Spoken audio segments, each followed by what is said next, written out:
Mencetus ide melawan Belanda adalah kiai-kiai Islam, yaitu saat itu bikin serikat dagang Islam, terus lama-lama menjadi serikat Islam, terus lama-lama menjadi partai Islam, dimulai dari angkatannya Hos Cokroaminoto, jenis Haji Umar Said sinten Cokroaminoto, itu disingkat jenis Hos Cokroaminoto.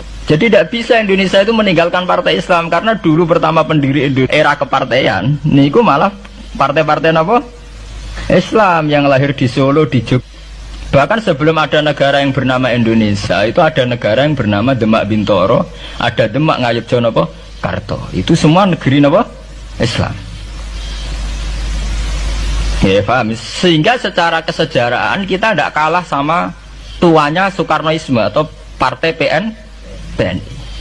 Dan sampai kan kita ini kan kayak dinabubukkan, seakan-akan Indonesia itu dimulai dari Soekarno. Sehingga nak wani Pak Karno itu koyok-koyok itu kita anti Indonesia.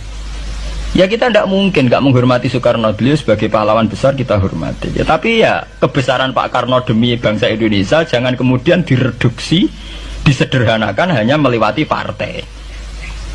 Ya itu kan namanya pengkerdilan. Tentu Pak Karno bikin negara ini ya untuk semua bangsa, bukan untuk PDIP saja, bukan untuk partai-partai marhainisme saja, juga bukan untuk partai-partai yang berfaham Soekarnoisme saja. Ya sama, tapi kita juga adil, sebagai kiai juga adil.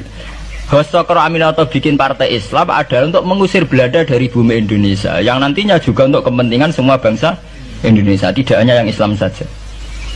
Ya kita adil, sama-sama adil. Saat nasionalisme ya tidak mengurangi keagamaan, saat keagamaan tidak mengurangi nasionalis. Tapi itu tadi kemudian ini dikerdilkan secara politik. Di sawangannya nak wis duwete Pak Hasim Mbak Mega nasionalis religius itu sudah ditren. Angger duet senengane pasangan nasionalis sampai religius. Apa nak nasionalis terus wajib sholat? Apa nak religius terus gak wajib nasional? Sebetulnya itu kan wajib. Apa nak wong Indonesia terus wajib sholat hanya karena atas nama nasionalisme? Apa nak wis kiai terus wajib bayar pajak? Itu kan pengkerdilan, proses pembohongan ya. Pembohongan secara publik. Proses pembohongan secara publik. Kowe dibodhokno, sedurunge bodoh itu kan itu kan repot. Namanya sedurunge bodoh dibodhokno nggih napa? Nurut. Makanya kalau seneng ya, kayak kemarin Hari Kebangkitan Nasional itu seneng kalau diungkap terus di TV bahwa kebangkitan Indonesia dimulai dari 1908. Pentingnya bahwa orang-orang yang sok Soekarnoisme biar tidak mereduksi Pak Karno hanya milik mereka sendiri, karena bangsa ini berdiri semenjak 1908. Dimulai dari gerakan Budi Utomo sampai Hos Cokroaminoto sampai macam-macam ya, serikat-serikat Islam. Tapi ini terungkap sausé tukaran. Jadi sebetulnya Presiden Gus Dur jadi presiden biasa karena Basim Asari berjuang sebelum tahun 45. Megawati biasa. Ya karena beliau berjuang lewat bapaknya, ya sama semuanya sah. Pak SBY juga sah, karena keluarga militer. Apa mana dia mantune Sarwaedi sing ra roh sapa? Perjuangannya mertuane. Gak iso adol bapak ya adol mertuane. Pokoknya sing dikena didol pokoknya. Tapi artinya sama, kita secara sejarah itu sama. Kita sebagai santri juga tidak kalah sejarah.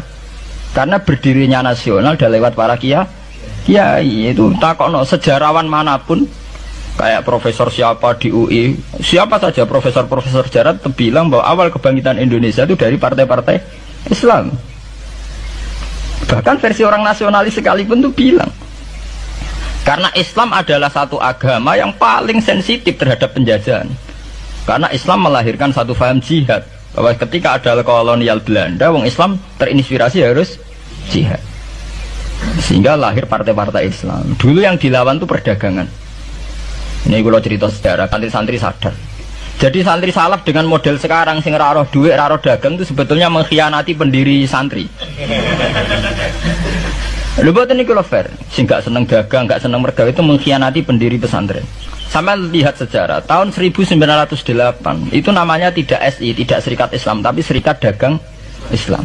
Karena para kiai adalah melawan dominasi Cina di Surakarta dan dominasi Belanda menguasai sentra-sentra perdagangan. Sehingga yang dilawan pertama adalah piye supaya kolonial gak menguasai aset-aset ekonomi. Sama takokno sejarah, cek versi kiai, cek versi buku, asal gak versi klenek. Itu pertama yang dilawan para ulama adalah penguasaan aset ekonomi oleh Cina dan Belanda, sehingga mereka bikin serikat dagang Islam.